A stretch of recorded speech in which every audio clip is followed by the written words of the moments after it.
Bienvenue, bonjour à tous. Donc moi, je suis Nadège Couturier, je suis en charge de la formation professionnelle au sein de la Fédération régionale du tourisme, région Sud, et j'ai eu le plaisir d'organiser ce webinaire avec ma collègue Pascale Benedetti-Vieux qui travaille sur l'accompagnement des offices du tourisme dans la transition durable et notamment sur la RSE. Bienvenue à tous. Donc, nous sommes Bienvenue. ensemble pour environ 1 h 15, 1 h 30. On va se donner 1 h 30 grand maximum Vous êtes libre de pour parler. parler de transformation des organisations. Donc, vaste sujet qui nous réunit aujourd'hui, sujet passionnant et où il y aura certainement beaucoup de choses à dire. On sait que depuis quelques années, il y a une vraie réinterrogation sur les organisations, comment elles sont amenées aujourd'hui à se transformer, comment on réinterroge également les pratiques managériales. Il y a des études effectivement qui nous montrent depuis la période Covid qu'il y a un vrai rapport, une évolution dans le rapport au travail. Voilà, donc aujourd'hui, vaste sujet qui nous interroge. L'intention du jour, ce n'est pas de vous donner de vous dire quelles sont les voies préconisées pour parvenir à une transformation dans son organisation, mais c'est plutôt de pouvoir prendre du recul par rapport à son entreprise, par rapport à sa pratique, par rapport à ses postures, de venir se questionner par rapport à ce qui se fait et ce qu'on observe en termes de transformation d'organisation et d'innovation managériale. Donc, on ne parlera pas forcément aujourd'hui productivité, au sens productivité du travail, mais il sera plutôt question aujourd'hui de parler d'engagement, de collectif, de sens commun, de valeurs. Qu'est-ce qui peut nous réunir? Comment on peut avancer collectivement pour travailler sereinement? On va parler bien-être, qualité de vie au travail. Et pour évoquer ce sujet, on a le plaisir aujourd'hui d'avoir notre expert du jour en la personne de François Huette qui va animer ce webinaire. Alors François, bonjour. Est-ce Bonjour. que tu peux nous dire quelques mots sur qui tu es, ce que tu fais, avant Oui. de Euh, pouvoir engager bonjour à la tout le monde. discussion? Bonjour à tous. Voilà, je m'appelle François Huette. J'ai une passion pour la transformation durable et puis l'intelligence collective, pardon. Et donc, j'ai un peu plus de 30 ans d'expérience dans la direction d'hôtels à travers le monde. Et aujourd'hui, eh bien, j'accompagne les organisations dans cette comment engager et comment remettre plus d'humains au sein des entreprises et à développer des modèles qui soient durables, épanouissants et dans la joie et la bonne humeur. Voilà. Et puis à côté de ça, ben, vous voyez derrière moi, je suis aussi l'auteur d'un podcast qui est sur le tourisme à impact positif et qui s'adresse aux professionnels du tourisme justement à voir qu'est-ce qu'on peut mettre en place pour développer des pratiques plus responsables, plus joyeuses, à impact positif dans le tourisme. Merci François. Donc, quel plaisir de t'accueillir pour pouvoir animer ce webinaire qu'on souhaite aujourd'hui, je le rappelle, interactif, hein. L'objectif et l'intention, c'est de pouvoir échanger, poser vos questions au fil des interventions. Et on a le plaisir aussi d'avoir aujourd'hui trois grands témoins qui vont venir un petit peu, enfin, qui vont venir nous partager leur expérience au sein de leur organisation. On a le plaisir d'accueillir aujourd'hui Justine. Justine qui est référente agence Pacifiée de l'agence d'attractivité Aix-les-Bains Riviera des Alpes. Donc référente agence Pacifiée, c'est un titre qui interpelle, je dirais. Donc elle va nous en dire un petit peu plus sur ce qu'elle fait, en quoi consiste sa mission, et surtout elle va nous parler comment l'Office du tourisme d'Aix-les-Bains Riviera depuis quelques années, travaille autour de cette notion de bien-être au travail et comment elle inscrit ce bien-être et l'épanouissement des collègues dans l'ADN de l'entreprise. Voilà, donc bonjour Justine, merci d'être parmi nous. Merci. Nous avons le plaisir également d'accueillir Benoît Barret, qui est directeur de la Maison du tourisme du Livradois-Forêt. Donc, le Livradois-Forêt, qui est situé sur un parc naturel régional en Auvergne. Donc, on a élargi un peu nos interventions. On a le plaisir d'accueillir nos voisins d'Auvergne-Rhône-Alpes. Benoît, qui depuis 2, 3 ans, a complètement réinterrogé sa posture managériale et travailler aujourd'hui sur un nouveau modèle d'organisation qui s'approche ou s'apparente à ce qu'on appelle aujourd'hui l'entreprise libérée. Et enfin, notre dernier invité, le local de l'étape, Xavier. Xavier, qui est directeur de l'Office de tourisme intercommunal du Pays de Fayence, dans le Var, et qui, lui, viendra nous parler de comment il travaille, il cultive, voilà, ce sont ces termes, le plaisir de travailler en équipe. Bonjour. Voilà pour la présentation de nos intervenants du jour. Donc, merci d'avoir répondu présent. François, alors je vais te laisser la parole, je vais te laisser introduire le sujet. J'aurais une question du coup. Est-ce qu'il y a une recette miracle aujourd'hui pour parvenir à une transformation des organisations ou est-ce que tout est possible? Alors, je dirais qu'il n'y a pas de méthode copier-coller qu'on peut adapter dans tous les endroits, dans tous les environnements et dans toutes les organisations. Mais je dirais qu'il y a plusieurs choses qui sont en commun. Déjà, c'est quelle est la place de l'humain dans la dynamique collective, dans la dynamique d'une organisation. Et la deuxième chose, le sens. Est-ce que c'est un sens qui est partagé? Est-ce que c'est un sens où chacun se retrouve? Est-ce que c'est un sens qui parle à tout le monde? Est-ce que c'est un sens commun? Et donc, la question de sens est extrêmement importante et, à mon avis, est un des piliers fondateurs d'une dynamique collective. Donc, moi, ce que je vous propose, c'est j'ai voulu un peu vous partager, pas venir en disant, ben voilà, la recette, etc., parce qu'il n'y a pas de recette.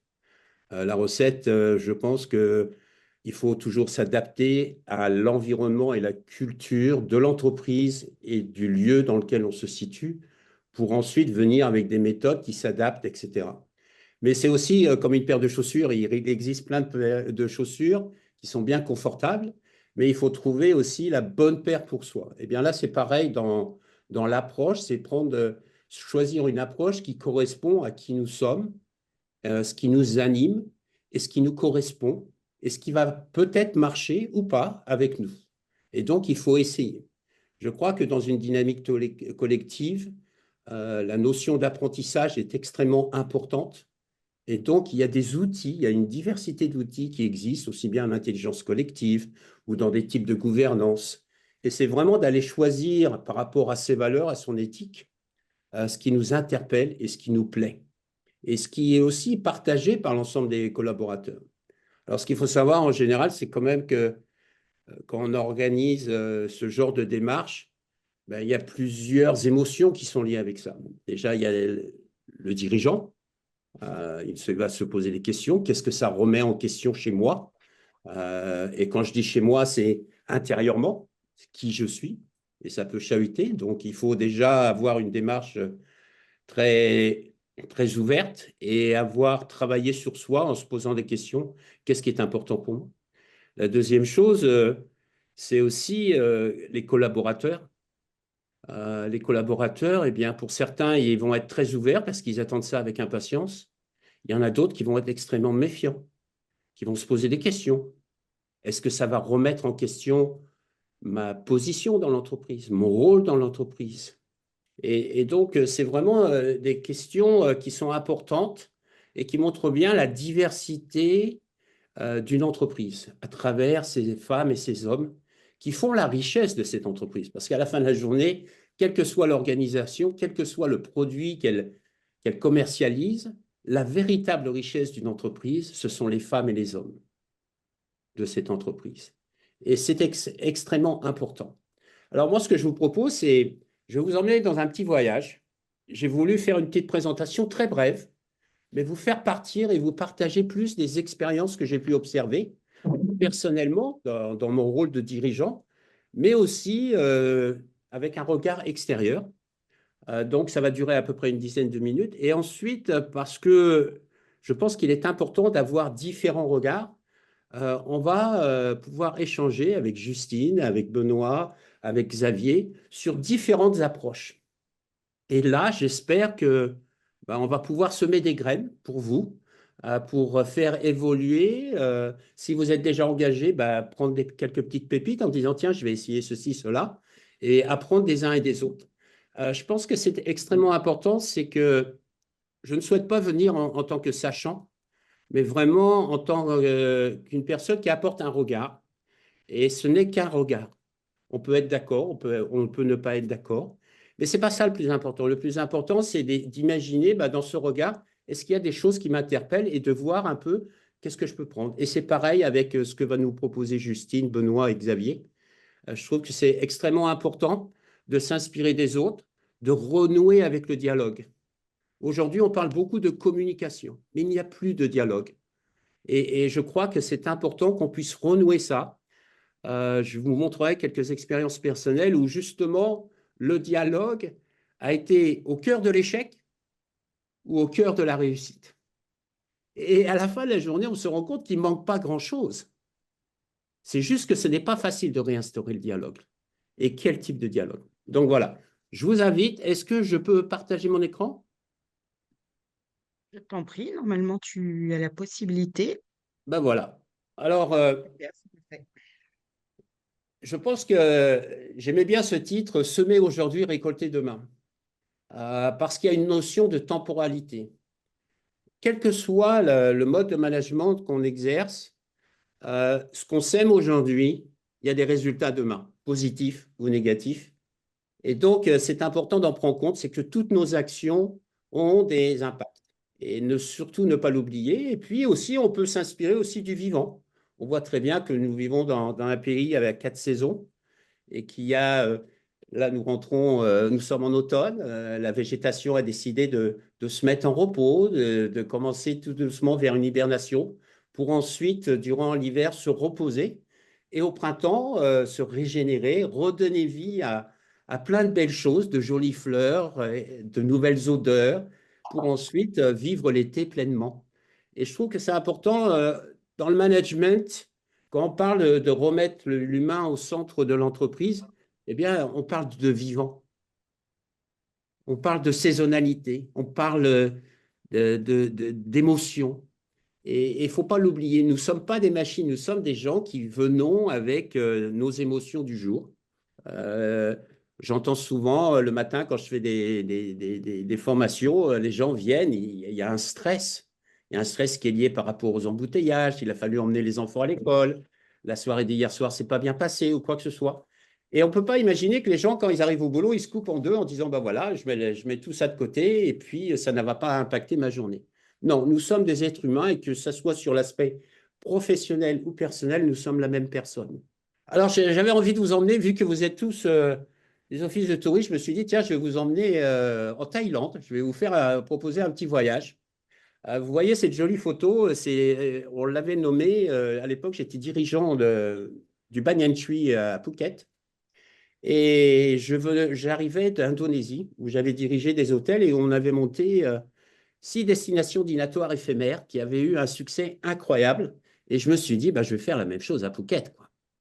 Et donc, je suis arrivé à Phuket avec tout mon savoir, etc. Et j'ai dit, les gars, moi, je me suis vraiment imprégné de la culture locale. Je me rends compte que cette culture bouddhiste, la couleur orange, est une couleur vraiment vivante, dominante. Et puis, en déjeunant et en dînant avec des Thaïlandais, je me suis rendu compte que le riz avait le même rôle que le pain chez nous. C'est-à-dire, un repas sans pain n'est pas un repas. Et je me souviens toujours quand j'avais fait un repas avec le personnel et ils avaient demandé des pizzas. Et à la fin, je lui ai dit, alors, c'était bon, vous avez bien déjeuné? Et il m'avait dit, ouais, c'est pas mal, mais la prochaine fois, ce serait bien qu'il y ait un peu de riz. Donc, je me suis dit, tiens, qu'est-ce que je pourrais faire par rapport à ça? Et vu que j'avais l'expérience d'Indonésie, je me suis dit, j'ai dessiné quelque chose. J'ai dessiné cette belle destination au bord d'un lac avec une femme qui joue de la harpe et de la musique traditionnelle thaïlandaise. Et tout était autour du riz. Mais on utilisait des techniques modernes. Et ce qui est intéressant, c'est que vu que je pensais tout savoir, eh bien, c'est moi qui l'ai créé de A à Z. Et aujourd'hui, cette photo n'est qu'une photo. Ce que je veux dire, c'est que ça a généré 0 $ de chiffre d'affaires. Ça n'a généré aucun enthousiasme auprès des équipes. Ce n'est qu'une photo. Et cette photo, elle a 20 ans. Et voilà. Alors, elle est très jolie. Et pourquoi? Eh bien, ce que j'ai appris, c'est que le leadership, on n'a pas besoin d'imposer notre vision. On a besoin de la partager et de travailler avec les gens. Et ce que je me suis rendu compte, c'est que j'étais venu avec une posture en disant, je sais, je vais vous montrer et vous allez suivre. Et là, ce qui se passe, eh bien, il y a un désengagement qui se met en place, naturellement. Et ce que j'ai appris, c'est que déjà, bah, autant mon intention, elle était bonne, elle était positive, j'avais envie de bien faire.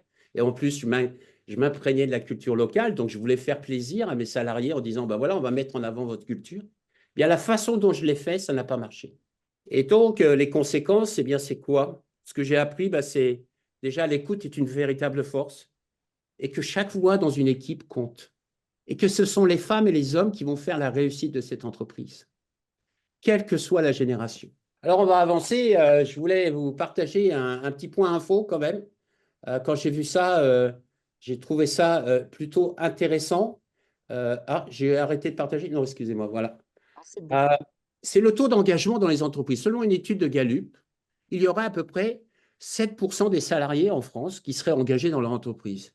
C'est quand même un chiffre qui interpelle dans le sens où on peut se poser la question, mais alors les autres, qu'est-ce qui se passe? Eh bien, quand on va un peu plus loin, il y a un peu plus de 60% des salariés dans nos entreprises qui sont désengagés et passifs. Ça veut dire que plus ou moins, ils font leur boulot, point barre. Et puis, peut-être les 20% qui restent, eux, sont désengagés, mais actifs. C'est-à-dire qu'ils vont challenger l'organisation de l'entreprise, sa gestion. Alors, ça peut être de manière, comment dire, syndicale, ça peut être de manière où ils vont challenger en permanence la direction, ses décisions, etc. Ou tout simplement créer une mauvaise ambiance dans l'entreprise. Et on se rend compte quand même que c'est quand même important comme chiffre. L'autre chiffre que je trouve aussi important, c'est les 70% de l'engagement des collaborateurs est attribué aux managers. Et si on regarde ça de près, être manager aujourd'hui, c'est pas facile. C'est pas facile parce que il est pris d'un côté, il y a les salariés, de l'autre côté, il y a la direction, il y a aussi les clients, il y a aussi les prestataires, il y a les fournisseurs, etc. Et lui, il essaye de ménager tout ça, d'essayer de manager tout ça dans les meilleures conditions possibles. Et ce n'est pas toujours facile. Et puis surtout, il n'est pas toujours formé. Moi, j'ai vu dans des entreprises des salariés qui étaient d'excellents salariés, qui ont été promus managers et qui n'ont pas été formés à devenir managers. Et là, on peut se poser des questions, est-ce qu'il n'y aurait pas justement du travail à faire là-dessus? Ensuite, l'autre chiffre qui m'interpelle beaucoup, c'est la notion de sens. Plus de 30% des Français ne trouvent pas de sens et d'utilité dans leur emploi. Vous imaginez venir au boulot sans aucun sens, sans avoir le sentiment d'être utile dans ce qu'on fait, c'est important. Moi, je vois de mon côté, au point de vue carrière, à chaque fois que j'ai fait des grands tournants dans ma carrière, et j'en ai fait 4-5, et le dernier date de 12 ans où j'ai décidé d'arrêter d'être dans l'hôtellerie de luxe, d'être expatrié pour rentrer en France. Et je suis passé d'une entreprise de 750 salariés, où j'étais le dirigeant, je dirigeais 3 hôtels, à moi tout seul. Et je peux vous dire que ça chahute. Et donc, il a fallu que j'aille questionner cette notion de sens. Et quelle utilité je veux donner, pas seulement à mon emploi, mais à ma vie. Comment je veux me sentir utile? Et ça me rappelle une histoire où mon père, qui était dirigeant d'entreprise, le jour où il a vendu son entreprise, était l'homme le plus heureux du monde. Et puis, 3 ans plus tard, on boit un verre ensemble. Et je lui dis, comment ça va? Tu t'éclates dans ta retraite? Il dit non. Je lui dis, pourquoi? Je ne suis plus utile. J'ai l'impression de ne plus être dans le système des acteurs utiles, de ceux qui font. Et ça, c'est quand même quelque chose d'important à garder en tête et à prendre en compte. Alors, quand on parle de sens, eh bien, il y a le sens personnel et puis il y a le sens commun. Et dans une entreprise, je pense qu'on a besoin de se poser la question pourquoi nous faisons ce que nous faisons, mais pas seulement vis-à-vis de nous, mais vis-à-vis de nos bénéficiaires, de notre territoire. Et je ne sais pas si vous avez noté, mais le pourquoi, ce n'est pas pourquoi, mais c'est en 2 mots. Pourquoi nous faisons ce que nous faisons? L'objectif, eh bien, c'est d'essayer de répondre à des questions, et puis sur 3 piliers. la notion d'utilité. Qu'est-ce que le monde aujourd'hui a besoin? De quelle manière on a envie d'y contribuer? Parce qu'une entreprise, ce n'est pas juste de produire des produits et vendre quelque chose. C'est aussi développer un territoire, une richesse, avoir un impact sur la vie de ses collaborateurs, des habitants. Ensuite, il y a la cohérence éthique. C'est le partage des valeurs. Je vois beaucoup de gens qui sont dans des entreprises qui ne partagent pas les valeurs de l'entreprise. Ça ne veut pas dire systématiquement que les valeurs de l'entreprise sont mauvaises. Ça veut dire que nous ne sommes pas alignés avec ces valeurs-là. Et donc, là aussi, c'est important. Quelles sont les valeurs de l'entreprise? Et quand on définit un sens commun, eh bien, c'est quelque chose qu'on doit définir ensemble. J'ai vu beaucoup de raisons d'être dans des entreprises qui ont été définies par le dirigeant ou par le comité de direction, sans impliquer, un, ses salariés, deux, ses parties prenantes, qui sont ses partenaires, ses clients, etc., et de leur poser la question. Et quand on fait cet exercice-là, ce qui est intéressant, c'est qu'il nous apporte un regard extérieur. Il voit des choses que nous n'observons plus. Et donc, c'est très important et je trouve que c'est vraiment un point d'ancrage essentiel si on veut développer, quelle que soit la gouvernance qu'on veut intégrer dans notre entreprise. Ensuite, la dernière chose, c'est le développement personnel.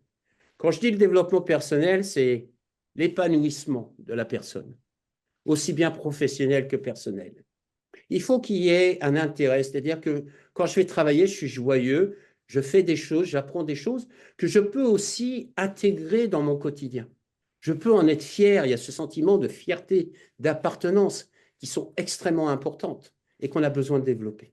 Alors, la raison d'être, par exemple, de mon podcast, c'est élever un dialogue fédérateur et engagé qui redéfinit le sens, les responsabilités et les actions d'un tourisme qui contribue positivement à la santé de l'humanité et de la planète. Alors, ça paraît peut-être une grande phrase, mais je ne l'ai pas construit tout seul. Je me suis entouré justement d'acteurs différents, des personnes que j'ai interviewées, des gens qui font partie de mon comité de réflexion, etc. Des gens qui n'avaient aucune idée de ce que c'était le tourisme durable, expérientiel, un podcast. Et on a fait ça ensemble. Et ce que je trouve intéressant, c'est que pour moi, une raison d'être, elle doit parler non seulement à la tête, elle doit parler au cœur et aux tripes. Et quand on a développé cette raison d'être, à un moment, vraiment on cafouillait, etc. Et puis on a trouvé des mots qui résonnaient. Et là, j'ai ressenti des vibrations au niveau de mes tripes. Et là, je me suis dit, il y a quelque chose. Alors, ce qui est intéressant avec une raison d'être? Eh bien, non seulement c'est un point d'ancrage, mais ça facilite aussi la décision, ça motive les équipes à partir du moment où cette raison d'être est partagée par l'ensemble. Mais aussi, ça ouvre le champ des possibles. Avec une raison d'être comme celle-ci, qu'est-ce que je peux faire au-delà d'être juste un podcast qui interviewe des gens? Eh bien, déjà, la façon dont je communique, les personnes que j'interviewe, est-ce qu'ils sont cohérentes ou pas avec cette raison d'être? Donc, je trouve que la raison d'être est importante. Alors, je vais vous donner un exemple. Quand une bonne idée devient une contrainte, je reste dans des hôtels. Il y a toujours cette politique de réduire l'impact environnemental avec les serviettes, le linge de toilette. Et le nombre de fois où les serviettes, même si je respecte les consignes, eh bien, elles sont changées. Et donc, un jour, je me suis posé la question, mais pourquoi? Et j'ai été voir des hôteliers et je leur ai demandé, ben, vous savez que ça ne marche pas, votre truc. Ils m'ont dit, ah bon, c'est bizarre, pourtant on consomme moins de linge, on nettoie moins de linge, etc. Et je dis, est-ce que vous avez parlé avec vos femmes de ménage qui font ça? Et il m'a dit non. Je lui ai dit, donc vous avez une idée qui est vraiment géniale, vous la mettez en place sans consulter les personnes qui vont faire vivre cette idée. Parce qu'on part d'un principe quand même, c'est celui qui fait qui sait. Et donc, on se rend compte que les femmes de ménage, la plupart du temps, ne sont pas impliquées dans la mise en place et dans la conception de cette idée. Résultat, eh bien, on n'est pas à la hauteur de nos attentes. On n'a pas l'impact qu'on souhaite. Alors, le leadership, ben, avant tout, pour moi, c'est une affaire de cœur. J'aime bien cette citation de Claude Onesta, entraîneur de l'équipe de France de handball. Pour manager, il faut avoir le goût des autres. Et c'est vrai qu'il faut, souvent le leadership, c'est quelqu'un qui pourrait être centré sur soi-même, en disant moi je. Mais comme je disais tout à l'heure, la richesse des femmes et des hommes, c'est ce qui est le plus important. Donc comment aller vers eux? Qu'est-ce qu'on peut générer? Donc il faut changer nos schémas mentaux et aller vers des schémas de cœur. Et quand on parle de schéma de cœur, ça veut dire que mon entreprise, ce n'est pas juste la rentabilité financière, ce n'est pas juste le modèle économique, ce n'est pas juste l'aspect financier, c'est aussi l'humain et son territoire. Et donc, on pourrait se poser quelle question? La question suivante, c'est quel héritage aimerais-je inscrire dans les mémoires des femmes et des hommes qui sont la richesse de mon organisation, bien après mon départ? Je trouve que c'est important parce que moi, quand je travaillais comme expatrié, je veux dire, j'avais souvent mon patron qui me disait toujours, OK, François, maintenant, tu es aux Maldives, quel impact tu veux laisser? On a ouvert les premiers laboratoires marins dans un 5 étoiles parce qu'il y avait un scientifique. Et ce qui est intéressant, c'est que 20 ans plus tard, ces laboratoires existent toujours. Et que notre intention, notre objectif, c'était de partager la connaissance à l'ensemble de nos parties prenantes. Aujourd'hui, on s'est fait copier et on en est extrêmement fiers. Plus de 80% des hôtels aux Maldives ont des laboratoires marins. Il y en a, c'est plus ou moins crédible, mais ce n'est pas grave. Ça a le mérite d'exister. On a encouragé les gens à vraiment, comment dire, développer une démarche différente. Ensuite, je parle toujours que quand on change nos schémas mentaux et en schéma de cœur, eh bien, il y a des impacts qui nous font du bien. On pourrait aller vers des accolades X, Y, Z avec ces beaux trucs en plastique, meilleur hôtel du monde ou je ne sais quoi, etc. Mais ça, c'est, entre guillemets, c'est du pipeau. Moi, la meilleure récompense que j'ai eue professionnellement, c'est le jour où j'ai appris que mes salariés retournaient dans leurs îles, dans leurs villages et initiaient des projets sur la préservation de leur culture et de leur environnement. Et là, je me suis dit, bah, tu vois, François, tu as fait ton job. Et aujourd'hui, je vois ces personnes grandir à travers le monde et à devenir eux aussi des transmetteurs, je ne sais pas si c'est bon mot, mais ce n'est pas grave, ils transmettent à leur manière cet héritage. Ça rejoint ce que le titre de l'entrée, semer maintenant, récolter demain. Alors le leadership, bah, pour moi, je dirais qu'il faut arrêter d'être descendant et puis aller vers plutôt quelque chose de coach. OK? Donc vraiment quelqu'un qui est à l'écoute, qui questionne, qui aide et qui s'intéresse aux gens. Comment ça va? En France, on dit souvent, salut, ça va? Oui, ça va. Mais quand quelqu'un nous dit ça ne va pas, tout de suite, on est un peu déstabilisé. Ah, qu'est-ce qui se passe? Oh, qu'est-ce que je fais? Parce qu'on a l'habitude de dire ça va, comme si, sans réfléchir. Le bonjour. On serre la main sans regarder les gens dans les yeux. Un truc, moi, qui m'a fasciné quand j'étais en Thaïlande, c'est le why. Le why, je prends quelques secondes pour mettre mes mains devant la personne et de le regarder dans les yeux et lui dire Saudi Cap. C'est incroyable cette petite attention. Ce n'est que quelques secondes, mais ça fait beaucoup de différence. On parlait avec Xavier dernièrement où il disait qu'il faisait un point d'honneur justement à appeler chaque salarié par leur prénom, mais à leur demander à chacun et de prendre ce temps pour chacun.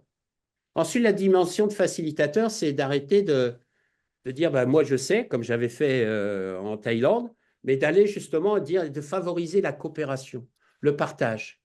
Il y a plein de pépites qui résident dans nos équipes. Il y a plein de talents.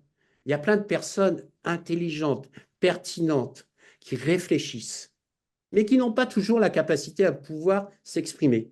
La peur du boss, la dynamique collective, etc.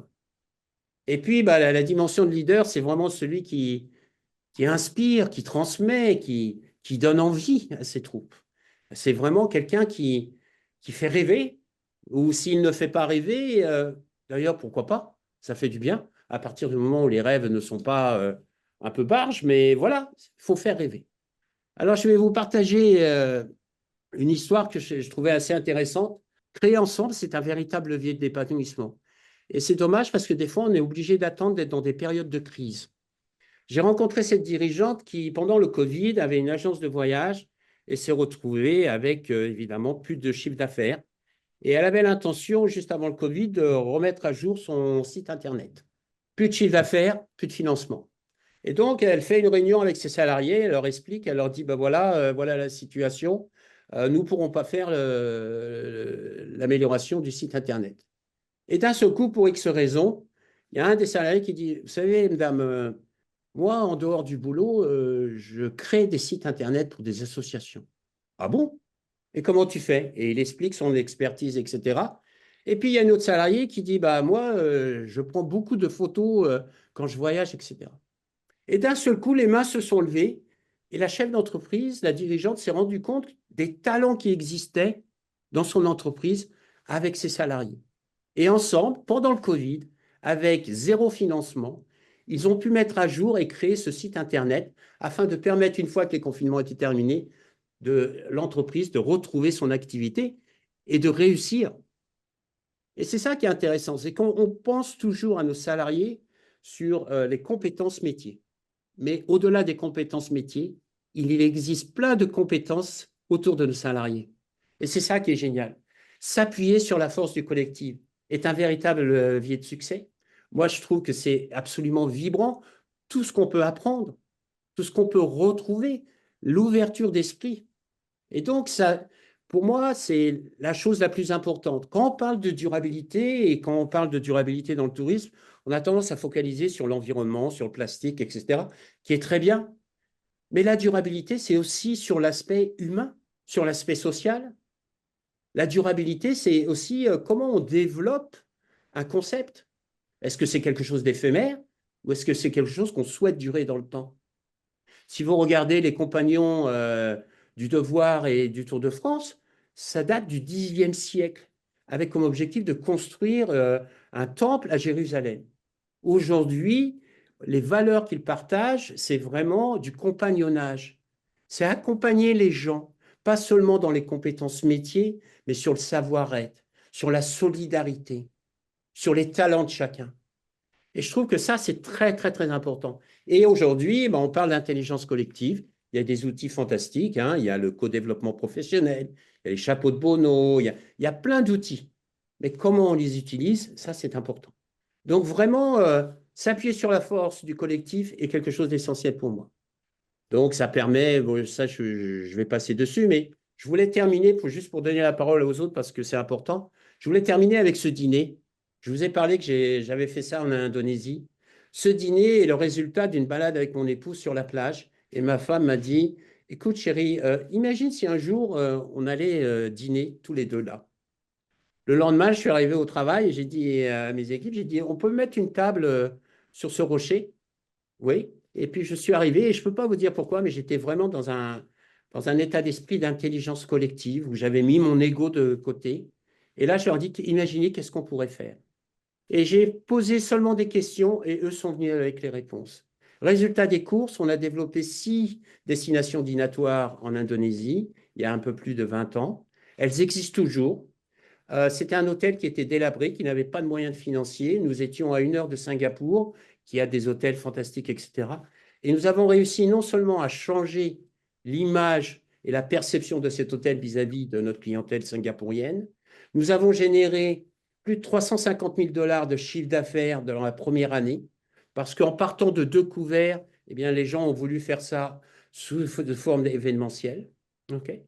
Et puis surtout, pourquoi ça a marché? C'est parce que chaque salarié qui faisait partie de ce projet est devenu un ambassadeur, parce qu'il a pu trouver sa place et contribuer au développement de ce projet. Et puis moi, en tant que dirigeant, bah, ça m'a simplifié la vie. Alors je voudrais conclure avec cette phrase, si tu veux construire un bateau, ne rassemble pas tes hommes et tes femmes pour leur donner des ordres, pour leur expliquer chaque détail, pour leur dire où trouver chaque chose. Si tu veux construire un bateau, fais naître dans le cœur de tes hommes et femmes le désir de la mer. Antoine Saint-Exupéry. Voilà. Vous avez fini avec moi. J'espère que ça vous a aidé, accompagné. Ce que je voudrais maintenant, c'est inviter nos intervenants. Et je voudrais commencer avec Justine, honneur aux femmes, mais pas seulement. Justine, elle est responsable du centre de formation de l'agence Aix-les-Bains Riviera des Alpes, mais surtout, elle est référente d'une agence pacifiée. Alors, Justine, c'est quoi une agence pacifiée? Merci beaucoup. En tout cas, François, c'était agréable de t'entendre parler. Ça fait beaucoup écho. Et justement, toutes ces réflexions que tu nous as partagées, bah, on les a eues aussi à un moment donné dans l'entreprise. Donc, effectivement, aujourd'hui, on est agence d'attractivité territoriale, anciennement donc office de tourisme intercommunal. Le centre de formation, c'est un projet qui est venu après. Là, je vais revenir un petit peu en arrière pour déjà un peu vous poser le contexte et qu'est-ce qui a fait qu'on est parti dans ces réflexions-là. Dans les années 2017-2019, à l'office, pour la première fois, on a vu des burn-out, des collaborateurs qui étaient en péril parce que on nous a demandé en 3 ans de faire 700 000 euros d'économie, les départs n'étaient pas remplacés et c'était une période où en plus on était en train de lancer notre marque territoriale, Aix-les-Bains-Riviera-des-Alpes, donc énormément d'actions et de choses à faire à ce moment-là. Donc c'était la première fois qu'on a commencé à vivre au sein de l'entreprise, à voir des collaborateurs à être moins bien, à partir en burn-out. Et c'est à ce moment-là où la direction, donc elle s'excuse d'ailleurs, elle aurait bien voulu être présente aujourd'hui, Laurie Souvigné. C'est à ce moment-là où Laurie a demandé à notre comité de direction, voilà, il y a un moment donné, OK, vous voulez qu'on reste performant? Pour nous, on est convaincus que le bien-être de nos collaborateurs, leur épanouissement dans leur quotidien professionnel, c'est fondamental si on veut préserver la performance de l'entreprise et même aller encore plus loin et l'améliorer. Et heureusement, à l'époque, en 2019, on a eu la chance d'avoir aussi un comité de direction qui nous a suivis dans cette nouvelle stratégie qui a été de dire, OK, dorénavant, on replace l'humain au cœur de notre projet d'entreprise. Et c'est à partir de là, donc en 2019, où on a commencé certaines actions, je vais vous en parler. Et alors, effectivement, on a commencé à partir de 2019 à parler de cette stratégie d'agence pacifiée. Alors, c'est vrai que ce terme, il peut un peu interroger. D'ailleurs, pacifié, si on regarde sur Google, il n'y a rien qui ressort, ça n'existe pas vraiment. Mais pour vous dire aussi, c'était une période où nous, on a découvert à l'école de management de Grenoble une chaire qui s'appelle la chaire de la paix économique. Aujourd'hui, on est certifié dans cette chaire paix économique et c'est en fait des chercheurs, des études qui sont menées pour justement revoir un peu les modes d'organisation des entreprises et notamment revoir aussi de nouveaux modèles économiques et plutôt passer d'un monde où on est dans l'hypercompétitivité, la guerre des prix à fond, à un autre mode d'organisation entre entreprises où on est plus dans la coopération, la collaboration. Et bien sûr, le bien-être en interne des collaborateurs fait partie aussi de cette chaire paix économique. Donc, c'est pour ça que ce mot pacifier nous a parlé. Et puis surtout, nous, notre objectif, c'était qu'est-ce que ça veut dire de replacer l'humain au cœur de notre projet d'entreprise? C'était de faire en sorte, c'est très ambitieux, hein, mais de faire en sorte que chaque collaborateur au sein de cette entreprise trouve sa place, s'épanouisse dans son quotidien professionnel, révèle son talent et effectivement s'épanouissent. Révéler son talent, tu en as parlé aussi, François. Un talent, c'est quelque chose en fait qu'on fait de manière innée et naturelle. Généralement, on n'est même pas conscient qu'on a un propre talent. C'est souvent les autres qui vont nous le dire en disant, tiens, dis donc, quand je te vois faire ça avec une telle facilité, moi, j'en serais incapable. C'est souvent les autres qui nous aident à découvrir nos talents. Mais en attendant, dans une entreprise, plus il y a de collaborateurs qui révèlent leurs talents et plus cette entreprise, elle va être performante puisque les gens vont prendre plaisir à faire des choses facilement, rapidement du coup, et avec plaisir, quoi. Donc tout ça, c'est très ambitieux. L'objectif, pour revenir aussi à ce terme pacifié, c'était aussi pour nous d'arriver à la paix des relations. Les relations avec soi-même d'abord et avec les autres, par le prendre soin, le respect des différences. Alors tout ça, c'est bien beau, tous ces grands discours, c'est un peu le monde des bisounours, mais concrètement dans une entreprise, comment on fait pour appliquer tout ça, quoi? Nous, la première action, ça a été de mettre en place des formations.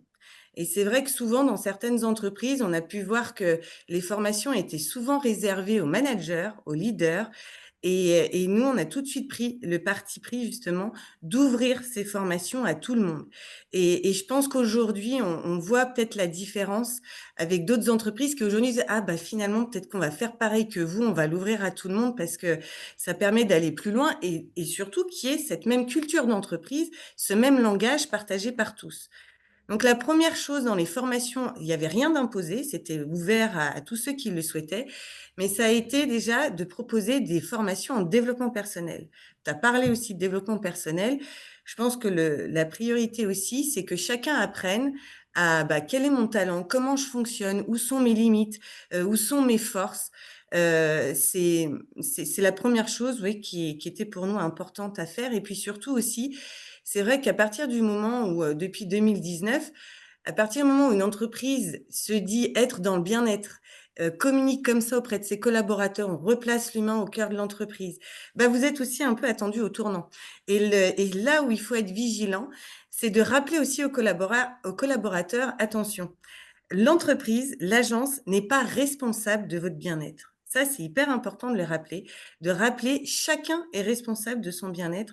L'entreprise aujourd'hui, elle est là pour vous mettre à disposition des outils pour vous aider à mieux vous connaître, à mieux travailler ensemble, à mieux communiquer, à mieux justement aller trouver votre bien-être, votre épanouissement personnel, mais chacun reste bien responsable de son bien-être. Ça, c'est quelque chose, oui, voilà, que on en a très vite conscience et voilà, c'est important, je pense aussi de rappeler tout ça. Donc ouais, ces formations en développement personnel pour apprendre à mieux se connaître, ça a été aussi, bah, la relation à soi, mais c'est aussi la relation avec les autres. Donc on a énormément aussi proposé de formations sur, les différentes formes de communication, la communication non violente, comment, faire des feedbacks et puis accepter aussi les autres modes de fonctionnement, apprendre aussi à comment les autres fonctionnent. Ça a été aussi pas mal de formations sur, les différents profils de personnalité. Il y a plein de choses qui existent, les profils DISC, Ennéagramme, la Processcom, voilà, tout ça, ce sont des choses qui ont été proposées en interne. Encore une fois, rien n'était imposé, c'était sur la base du volontariat et je pense qu'il n'y a pas une personne dans l'entreprise qui en a pas choisi une. Dans les formations en développement personnel, on a choisi, pour ceux qui connaissent la méthode Écoute ton corps, Lise Bourbeau, Les 5 blessures de l'âme, c'est un peu la pionnière, au Québec, du développement personnel. Il y a une branche qui existe pour l'entreprise qui s'appelle SAE, donc nous, on est allés là-dedans. Moi, aujourd'hui, tu as parlé aussi de coaching, François. Moi, pour moi, ces formations, ça a été une révélation personnellement. Et j'ai eu envie d'aller plus loin et là aussi, j'ai eu la chance d'avoir une entreprise qui m'a permis du coup, bah, d'aller plus loin et j'ai pu en parallèle, moi, me faire former pour aujourd'hui être un peu la coach en interne. Je suis à disposition aussi des collaborateurs qui, à un moment donné, auraient un petit coup de moins bien ou du stress ou qui auraient du mal dans son quotidien. Je suis à leur disposition sur leur temps de travail pour faire un petit coaching avec eux. C'est moi aussi dorénavant qui m'occupe de toutes les formations en interne, plus savoir-être, la confiance en soi, comment réagir face à un client mécontent, voilà un panel de formations en interne régulièrement où pareil sur leur temps de travail, il y a rien qui est imposé et puis je construis aussi les formations en fonction des besoins des collaborateurs, en fonction de ce qu'ils vivent aussi en ce moment. Là, hier, j'ai reçu un mail où: «Ah, j'aimerais bien un truc sur la peur du changement». Et c'est vrai que ça, c'est un beau sujet aussi, la peur du changement. Oui, tout à fait, oui. Ouais et puis le fait aussi, d'aller interroger régulièrement les collaborateurs pour connaître leurs besoins, nous aussi, ça a été à un moment donné de se dire: «OK, on parle de bien-être, de qualité de vie au travail, mais finalement, c'est aussi des notions qui sont assez subjectives» et je suis sûre que, si même là, entre nous, on se demandait: «Pour toi, c'est quoi le bien-être? Ça veut dire quoi être bien au travail? S'épanouir dans ton quotidien, c'est quelles sont les conditions pour toi?» Ben, en fait, on s'est rendu compte que chacun avait une définition très personnelle et différente.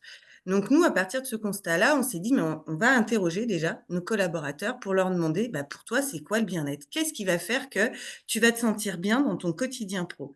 Et c'est là où on voit que les curseurs sont différents et ça va être intéressant du coup pour l'entreprise, bah, d'aller travailler sur tous ces différents curseurs pour appréhender vraiment le bien-être de manière, globale.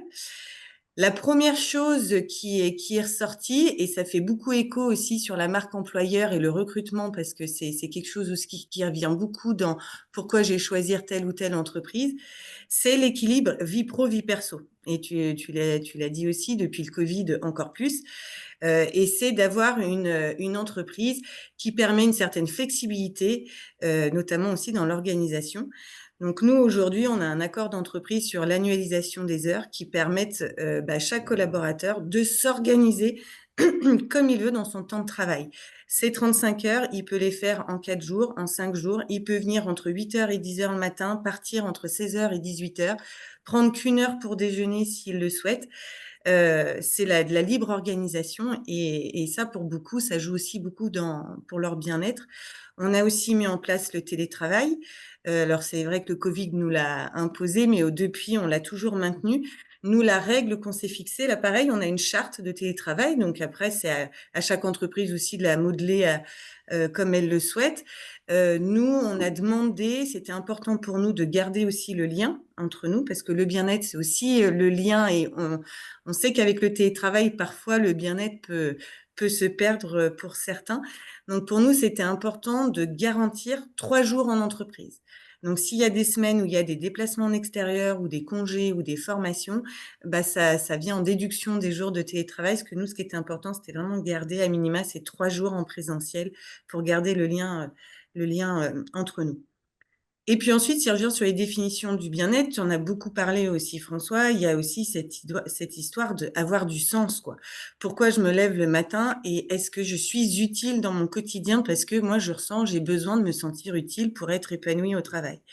Et effectivement, nous, ça nous a paru incontournable à un moment donné de revoir aussi notre management et d'être dans un management plus participatif.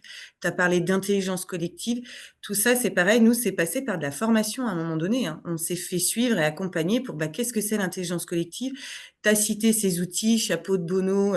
Effectivement, il y a plein d'outils qui existent. Il suffit à un moment donné de se faire former là-dessus et d'apprendre et de s'exercer. Et nous, aujourd'hui, c'est effectivement notre quotidien, tout ça. Mais il y a un moment donné, on a dû l'apprendre.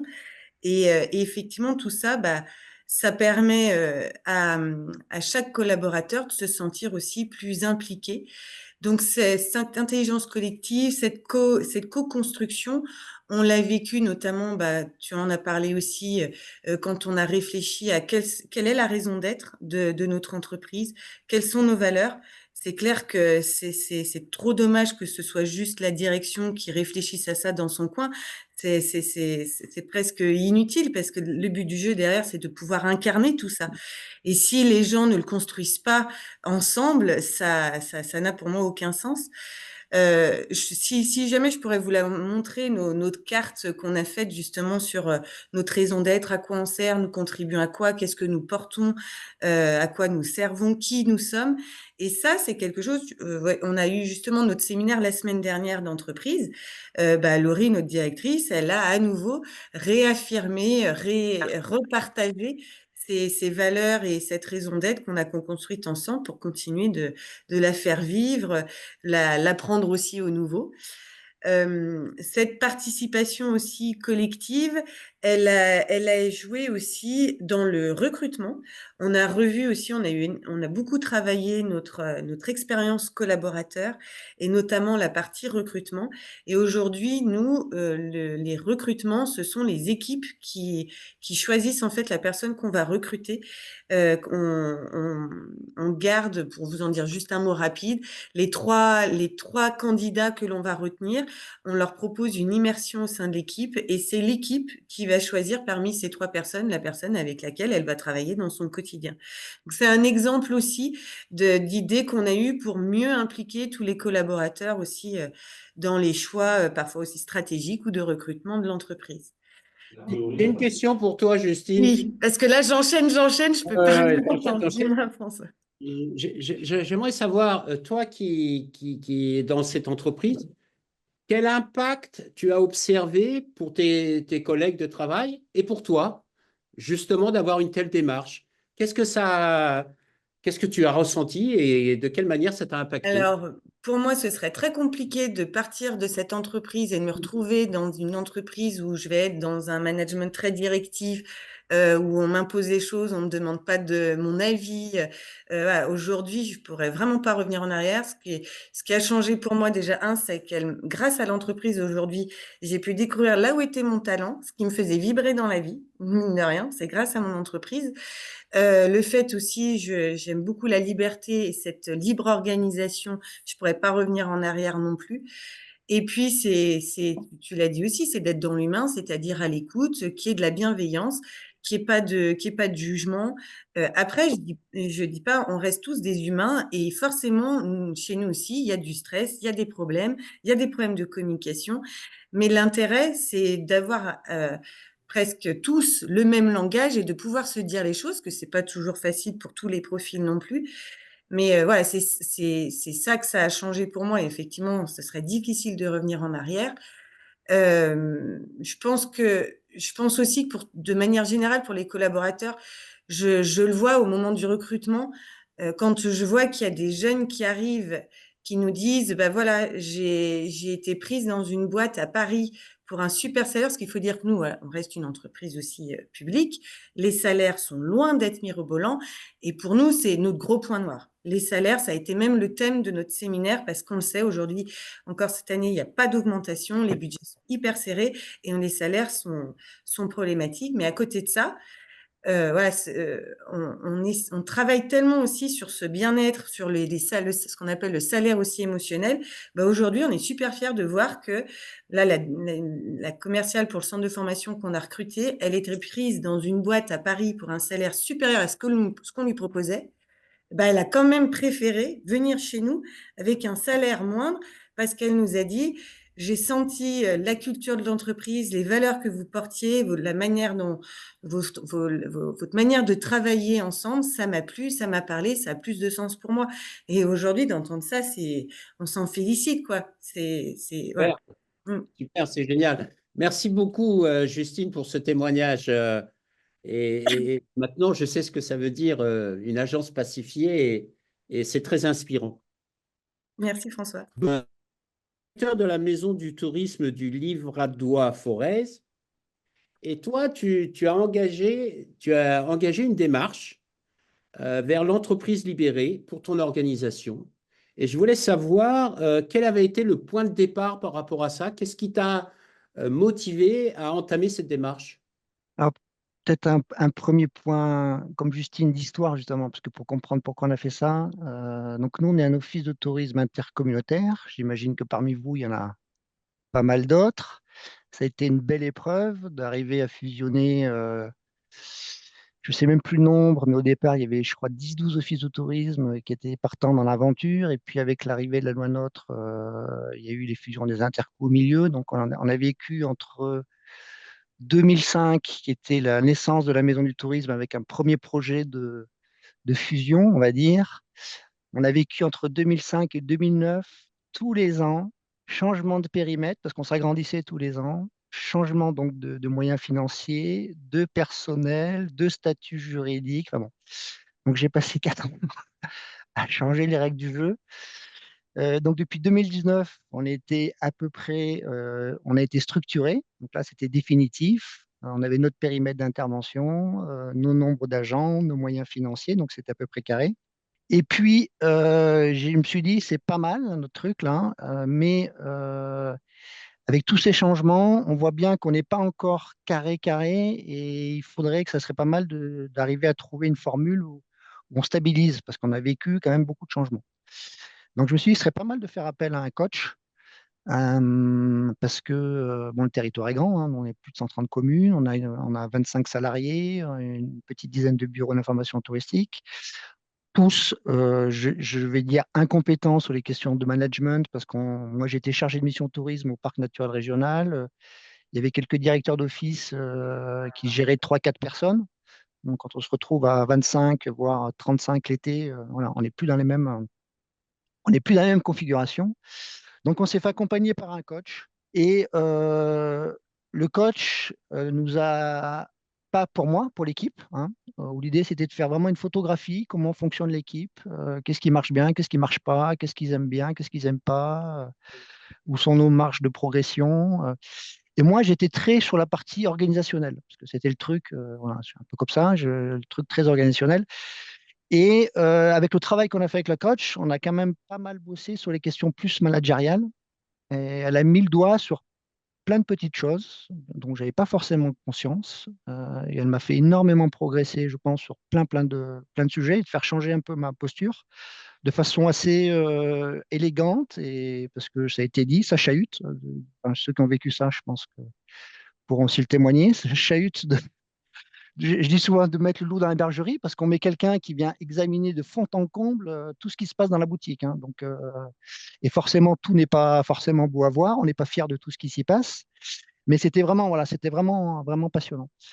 Et on a travaillé sur 5 dimensions. Bon, ça a été un peu dit par déjà un peu tout le monde, donc, mais sur l'idée du partage collectif de la stratégie, c'est-à-dire où est-ce qu'on va, où est-ce qu'on a envie d'aller et comment on le fait ensemble. Voilà. Donc, du coup, on a retravaillé avec l'équipe et donc on a retravaillé sur la méthodologie du sens collectif qu'on donne à notre boulot, même s'il faut quand même se le dire, et c'est quand même des chances de nos métiers, mais ça on le sait tous, c'est qu'on ne vend pas des pots de yaourt. Donc, c'est quand même plus intéressant de défendre un territoire, ses valeurs, son patrimoine, les gens qui y vivent, que d'aller vendre des bagnoles ou des pots de yaourt. Donc, il y a quand même un attachement relativement fort des équipes au projet, au sens des offices, hein. Je pense qu'il y a des domaines, ça va être bien plus compliqué. Et Et donc, par rapport à ça, Benoît, est-ce que justement dans cette démarche, les élus sont impliqués? oui, alors nous, dans tout le process, évidemment, on a le côté des équipes qui est extrêmement important, mais on essaye aussi de trouver des modalités de collaboration avec les élus pour que le projet, ça ne soit pas le projet du directeur, que ce ne soit pas que le projet de l'équipe, mais évidemment que c'est le projet des administrateurs et puis plus généralement du territoire, parce que c'est comme ça qui nous intéresse. Donc on essaye de trouver des petites formules avec nos élus. C'est bon, déjà il y a des vice-présidents, donc il y a quand même des élus des administrateurs qui sont attachés à différentes thématiques, des travails avec les équipes, des travails entre élus et techniciens. On a 2 temps dans l'année, notamment à l'élaboration des moments du programme d'action annuel, où on fait ce temps d'échange. On a des réflexions collectives sur aussi les questions d'organisation. Quand on fait des forums, c'était le cas avant-hier, il y a nos administrateurs qui co-animent les ateliers avec nous. Voilà, on essaie de trouver des systèmes de collaboration, hein. Après, sur le côté, donc forcément la dimension stratégique, elle est vachement importante et la contribution des agents au projet général. On fait en sorte que tout le monde puisse ouvrir sa fraise sur l'ensemble des différents projets stratégiques. Voilà. Au moment de la stratégie de l'office, et puis après on a 2 outils, comme j'imagine comme tout le monde, un plan marketing et un schéma de diffusion de l'information, et que sur ces 2 éléments stratégiques, par des séminaires, par de l'animation collective, on contribue ensemble à ces documents. Ensuite, on a un côté, évidemment, relation et qualité de vie au travail. Donc, on a re-questionné toutes nos fonctionnements collectifs. J'imagine comme vous, peut-être pas comme tout le monde, mais nous, on a un grand territoire, des équipes totalement éclatées sur 10 lieux de travail différents. Comment faire cohésion d'équipe avec des lieux comme ça qui sont éclatés, c'est quand même pas simple. Donc, on a réimaginé des systèmes de travail en équipe par des cafés news, par des séminaires annuels, par des demi-journées. On a 2 demi-journées par an où je m'en occupe pas. C'est des équipes qui décident entre elles ce qu'elles vont faire pour un peu faire format un peu plus initiative et découvert. On a tout l'aspect souplesse au travail, donc Justine l'a dit, donc on a les mêmes outils. Les contrats de travail, même c'est encore plus souple, nous, hein, c'est-à-dire que les agents choisissent leurs horaires, il n'y a pas de contrainte, il n'y a aucune contrainte. Le seul truc, c'est qu'il faut que le service soit assuré. Alors forcément, il y a plus de contraintes pour les conseillers en séjour, parce que eux, ils sont affectés à des horaires. Et donc là, on est en train de réfléchir comment on puisse valoriser cette contrainte et de leur trouver une forme de récompense ou de compensation, parce qu'on a bien conscience que c'est les agents les moins payés qui ont le plus de contraintes. Et d'ailleurs, il y a quelqu'un qui adore le métier qu'il fait là chez nous et qui vient de partir parce qu'elle bossait 20 week-ends dans l'année. Et donc, bon, voilà, elle ne peut plus.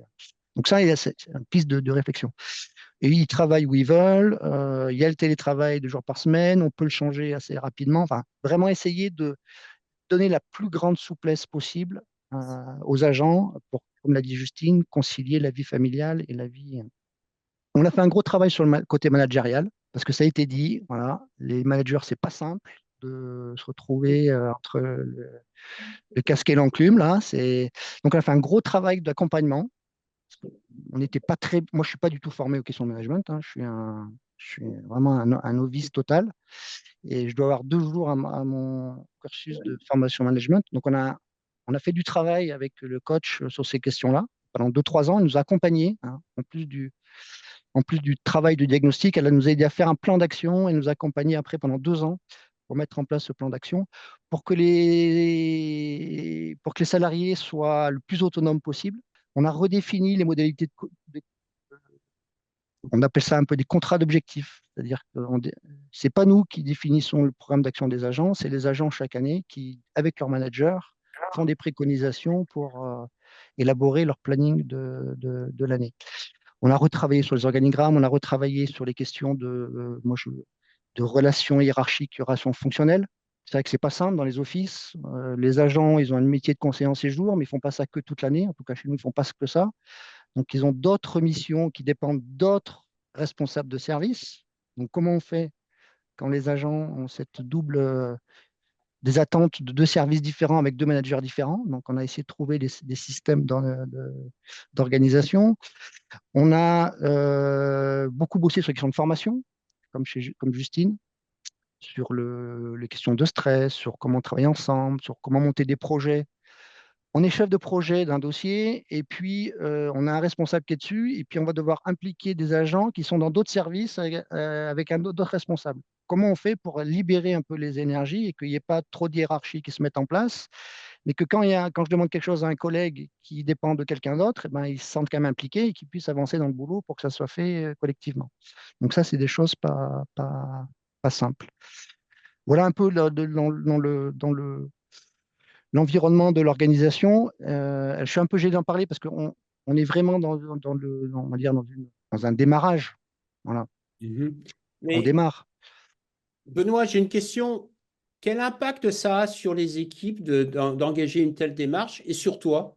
Alors, sur les salariés, on avait fait au début avec le diagnostic, notre coach avait noté le bien-être au travail. Alors, au démarrage, la moyenne de l'équipe, c'était 14 sur 20. Elle nous avait dit, c'est pas mal, hein, 14 sur 20, c'est voilà. Alors, j'aimerais bien qu'on fasse l'exercice maintenant, parce qu'on ne l'a pas refait, mais pour voir un peu l'évolution.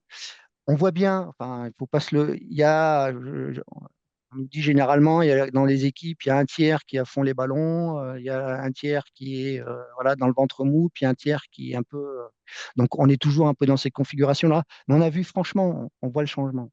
On voit il y a une ambiance qui est. Alors, l'histoire aussi fait que l'ambiance est meilleure parce que c'était un territoire grand qu'on a fusionné. Au début, on ne se connaît pas, voilà, donc il y a tout un. Mais l'ambiance est beaucoup meilleure. Il y a un esprit d'équipe. Enfin, moi, je suis épaté. On a fait un forum hier ou avant-hier. Les équipes s'organisent entre elles. C'est beau à voir. Voilà, moi, je trouve ça très, très beau à voir. Sur moi, ça a changé évidemment beaucoup de choses parce que tu l'as dit, ça chahute. C'est pas facile parce que ça m'a remis. J'ai un côté un peu, peut-être un peu centralisateur. C'est-à-dire que quand j'ai créé l'office, on regroupe 25 agents, une pression forte, quatre intercommunalités, un syndicat mixte du parc, avec des élus qui étaient contre. Ça s'est passé de façon très difficile. Il a fallu faire ses preuves. Donc j'ai été aux manettes, j'ai voulu un peu tout contrôler. Et grâce au travail du coach, j'ai pris conscience de ça, qui m'a permis, et elle était assez très fine pour ça, hein, enfin, j'invite tous ceux qui ne l'ont pas fait ou qui hésitent à franchir le pas à de le faire, parce qu'on apprend à moins maîtriser, et en fait, après, on prend un énorme plaisir à se dire, mais c'est génial, en fait, ça marche tout seul. Moi, c'est ça un peu ma philosophie maintenant, c'est de me dire, il faut que si je ne suis pas là, ça marche, quoi, et que je m'occupe le moins de choses possible. Et c'est là où je prendrai le plus mon plaisir que de dire c'est moi. Et justement, je prends plus mon plaisir en disant c'est pas moi. Hein. C'est ça un peu ma logique. Et ça permet de plus passer de temps sur des détails et d'être sur les fondamentaux d'un directeur d'office, plus sur les côtés stratégiques, les côtés évidemment organisationnels, mais de laisser faire les équipes parce qu'elles savent faire. Je vous donne un exemple. On a fait la semaine dernière encore, on a fait pas mal de trucs la semaine dernière. On a travaillé ensemble sur l'organigramme du pôle accueil. Et j'ai un peu hésité, puis je me suis dit, bah non, mais l'organigramme du pôle accueil, c'est pas la peine, on va demander aux équipes de faire. Et donc, on a fait un séminaire d'un après-midi. Toute l'équipe du pôle s'est enfermée, a travaillé sur les missions, et par groupe de trois, ils ont chacun imaginé leur organigramme. Et en fait, conclusion des courses, alors nous, on a fait un petit travail préparatoire quand même en parallèle, parce qu'il faut quand même qu'on réfléchisse avec les. Et en fait, on s'est aperçu que entre les trois groupes, le nôtre, c'était quasiment la même proposition. Les trois groupes ont organisé le pôle en deux services avec les mêmes appellations. Et après, on a permis d'identifier les petits points de décalage. Donc, c'est ce qu'on va faire avec eux. Et on va faire un travail. On a même mis une psychologue du travail avec nous pour s'assurer que les agents soient bien écoutés. Alors, elle était un peu surprise ce qu'elle dit. D'habitude, on vient quand il y a des situations de crise. Chez vous, il n'y a pas de crise. Je dis non, il n'y a pas de crise. Mais on veut bien s'assurer que tout le monde soit entendu, qu'il n'y ait pas de non-dit et qu'on trouve la solution ensemble pour faire l'organigramme de l'équipe. Et moi, moins j'y mettrai mon grain de sel, et ben, du coup, plus je serai content de la réussite de cette organisation. Merci beaucoup, Benoît, pour ce partage inspirant et qui montre bien que le rôle du dirigeant, il y a plus à gagner qu'à perdre dans cette transformation. C'est important de lâcher prise. On ne peut pas tout contrôler. Vraiment, merci beaucoup. Xavier, Xavier, tu es le directeur de l'Office du tourisme intercommunal du Pays de Fayence. Et toi, tu as développé cet art de cultiver le plaisir de travailler en équipe dans ton organisation. Tu peux nous en dire un peu plus? Oui, alors bonjour, rebonjour. Il y a quelques têtes connues. C'est sympa, on se retrouve. Il y a même des petits messages attentionnés. C'est cool. Bon, moi, j'ai pas fait de thèse hein, sur le plaisir au travail. Hein. J'ai pas conceptualisé, etc. C'est un peu ce que je vais partager aujourd'hui. C'est le fruit de l'expérience, 25 ans de métier, 4 offices de tourisme. Et puis, je pense que cet art, alors j'ai un peu pesé mes mots, j'y reviendrai tout à l'heure sur l'art de cultiver le plaisir de travailler en équipe. Moi, je pense qu'il y a beaucoup de choses que je fais naturellement, en fait. Et parce que c'est ma culture, c'est ma nature, je pense que tous autour de l'écran, là, autour de la table, on a tous envie que les équipes, elles viennent avec le plaisir de venir travailler, que tout le monde se lève en étant content d'aller rejoindre son bureau, ses collègues, ses missions, etc. Donc, en fait, donc j'ai un petit peu réfléchi, merci de m'y avoir invité. Et ça vient un peu de l'histoire aussi, chacun a son histoire et puis on en tient compte, c'est-à-dire que bah, j'ai été stagiaire, j'oublie pas, même si j'ai 58 balais, j'oublie pas mes premiers stages, j'ai été au chômage, j'oublie pas que j'étais au chômage. J'ai eu des personnes toxiques dans mon environnement professionnel, j'oublie pas. Il y a la vie des enfants, la vie des parents, voilà. Donc tout ça, c'est aussi dans ma culture. J'ai aussi travaillé sur l'animation de co-développement en intelligence collective. J'ai travaillé dans une coopérative d'activité et d'emploi.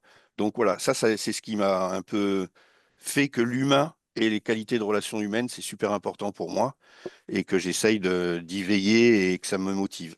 Alors comme Justine et Benoît l'ont très bien dit aussi, hein, personne n'est parfait. Hein. Nous, enfin moi, j'apporte un témoignage, mais il y a évidemment plein de choses qu'on pourrait faire encore mieux. Je me souviens d'un prof qui disait les relations humaines, le management, c'est un sport quotidien. Et c'était un rugbyman. Et il disait, je m'entraîne plus aux relations humaines qu'au rugby parce que c'est tout le temps. Et puis en plus, c'est pas une science exacte. Alors pourquoi j'ai choisi, pour répondre à ta question, François, ben, d'abord c'est une réflexion. Donc c'est quelque chose de léger que je veux apporter. Ça n'a pas été intellectualisé. Puis c'est une invitation au partage. Je vais essayer de faire vite aussi pour tenir le timing des 11 heures et qu'on ait le temps de tous partager sur ces 3 témoignages. Et puis j'ai choisi le mot art parce que ben, je voulais mettre la notion de variable, que ça peut s'interpréter en fait. Voilà, il n'y a pas de. Et le mot cultiver, il est super important parce qu'il ne faut pas se laisser aller en fait. Il ne faut jamais s'arrêter. Même si on fait bien les choses, il faut tout le temps remettre des graines, comme tu disais tout à l'heure. Il faut toujours ressemer des graines. Il faut rien lâcher. Faut nourrir le truc, quoi. Voilà. Et même si on peut avoir l'ultime conviction qu'on fait les choses plutôt bien, eh ben, il faut jamais lâcher, quoi. Faut toujours essayer de, voilà. Et puis j'ai mis le mot équipe parce que les collègues, c'est super important, en fait. Avec quelques collègues là qui sont peut-être à l'écoute aussi. Je leur ai posé la question avant cette table ronde de me dire qu'est-ce qui fait que vous êtes aussi contente de venir travailler, parce que moi, je vais aller dire des trucs, mais il faut peut-être que je vérifie un petit peu quand même. Là, les premières réactions, ça a été un peu une claque pour moi, c'est qu'elles m'ont dit ce qui est super pour venir travailler, c'est les collègues. Voilà. Bon, c'est pas moi du tout en fait. C'est parce que les collègues, leurs collègues de travail sont sympas. Et donc, mais c'est vrai, c'est une réalité. C'est-à-dire que nos collègues de travail, alors moi j'ai une équipe très féminine, mais elles aiment bien se retrouver ensemble aussi. Et c'est ça qui fait le plaisir d'aller travailler. C'est qu'on retrouve des collègues de travail sympathiques. Bon, il vaut mieux que la directrice ou le directeur soit plutôt bien aussi, mais déjà si les collègues sont bien, ça fait une grosse part du travail. Et tout à l'heure, je crois que c'est Benoît qui parlait du recrutement. ou Justine aussi. Mais quand on recrute quelqu'un, ça c'est une petite astuce, mais il faut chercher quelqu'un de compétent, il faut chercher quelqu'un qui parle des langues, qui connaisse le territoire, blablabla, tout ça on connaît très bien, mais il faut aussi se projeter en se disant comment cette personne, elle va rentrer dans l'équipe, comment elle va être acceptée. Donc nous, on n'en est pas au point de faire des des presque journées d'intégration, mais en tout cas, on recrute toujours à plusieurs. Voilà. Donc, et il y a toujours la personne qui sera la collaboratrice la plus proche de la personne recrutée qui participe au recrutement. Voilà. Alors j'ai un peu réfléchi et je me suis dit, il y a trois catégories qui font on pourrait mettre les choses dans trois ensembles, si tu veux bien, François, je le présente de cette façon-là. Ouais, vas-y, vas-y. Alors, déjà, alors j'ai mis l'environnement, l'individuel et le collectif. Alors l'environnement, ça tient, c'est un peu le cadre de vie en fait. Il y a une qualité de vie locale. Le plaisir de venir au travailler, c'est aussi, par exemple, savoir qu'on va stationner facilement. Voilà, on arrive, on se gare facilement, on ne va pas mettre 2 heures pour trouver une place. Ça aide. Voilà. Moi, parfois, je viens à vélo au boulot et je dis aussi à mes collègues, si jamais un jour vous avez un truc un peu délicat à me demander ou vous dites, ah, je sais pas trop comment je vais le dire à Xavier, etc., etc., je dis, choisissez un jour où j'arrive à vélo. Voilà, parce que le vélo, ça met en bonne humeur quand on arrive à vélo. Donc, je dis, si vous m'interrogez un jour où j'arrive à vélo, ça risque de mieux passer.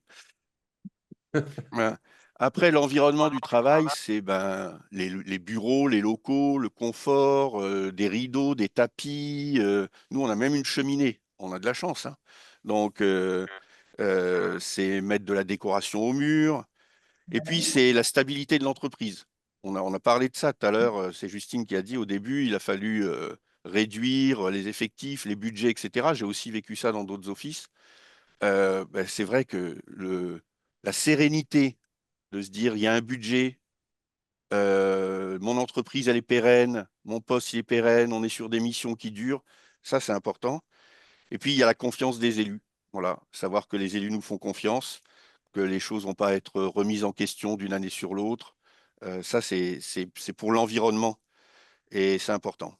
Alors, côté individuel, tu l'as dit tout à l'heure, François, il y a ce fameux bonjour. Alors, quand on a préparé ce petit webinaire, on en a parlé, mais je racontais l'anecdote d'un consultant qui est venu quand j'étais en formation, un consultant qui est venu et qui dit, voilà, moi j'interviens dans les entreprises et je me fais payer très très cher pour aider les entreprises. Et en fait, je ne fais que leur apprendre à se dire bonjour. Voilà. Et ça, c'est important. C'est quelle que soit la taille de l'entreprise, qu'on soit 3, 6, 7, 15, 20, 30, 50, eh ben, c'est le directeur, la directrice. De mon point de vue, il faut prendre ce temps pour passer, dire bonjour, l'accompagner du prénom. Et la journée, elle doit commencer par ça, par le tour des bureaux pour dire bonjour. Ça prend pas très très longtemps. Tu l'as aussi dit tout à l'heure, quand on arrive dans une salle où il y a plusieurs personnes, on dit bonjour, enfin je dis bonjour en tout cas, et je dis tous les prénoms. Et je sais que ça touche mes collègues. Voilà. Et c'est ça qui se cultive aussi. Quand je disais cultiver tout à l'heure, c'est aussi ça. C'est-à-dire qu'on sait que ça marche, ben, il faut pas, faut l'entretenir. On prend des nouvelles, et mes collègues me disaient aussi, ce qui est sympa avec Xavier, avec toi, Xavier, c'est que tu prends de nos nouvelles, mais tu prends aussi des nouvelles de notre environnement. Et ton enfant qui avait la grippe, et tes parents, et voilà. Donc, on prend aussi un peu des nouvelles de la vie de la personne. Le mot confiance, c'est super important. Il faut faire confiance. Alors pour moi, la confiance, ça se gagne pas. À partir du moment où on a recruté quelqu'un, on lui donne sa confiance. Éventuellement, on la perd, mais en tout cas, on doit vraiment avoir la confiance en la personne. Et plus que ça, on doit protéger les équipes. C'est-à-dire qu'en tant que directrice, directeur, s'il y a un incident, eh ben, il ne faut pas forcément rejeter le problème de l'incident sur la collègue, le collègue, mais ça peut être aussi de sa faute. Il faut assumer le truc et donc protéger. Et ça, les collègues, elles apprécient beaucoup. Bon, il y a des choses que vous connaissez, c'est remercier, encourager, valoriser, avoir des missions diversifiées, ça a été dit. Et tu l'as aussi dit tout à l'heure, c'est se parler. Voilà, je pense qu'il faut se parler, il faut travailler ensemble. Il faut savoir se mettre autour de la table. Il faut aller dans le bureau de l'autre collègue pour travailler sur un dossier. Euh, c'est vrai qu'on a vite fait de communiquer que par des emails ou autres supports, Mais ça, c'est vraiment important. C'est basique pourtant, hein, mais travailler ensemble en se parlant. Voilà. Parfois aussi, un truc qui est bien, c'est d'aller marcher ensemble. Voilà, il y a un sujet un peu délicat. Et au lieu d'en discuter dans le bureau, eh ben, on dit on va aller marcher. Et nous, on a la chance, hein, on est en pleine campagne, on va un peu marcher ensemble. Sur la partie collectif, moi, je répète très souvent un directeur, une directrice, tout seul, c'est rien.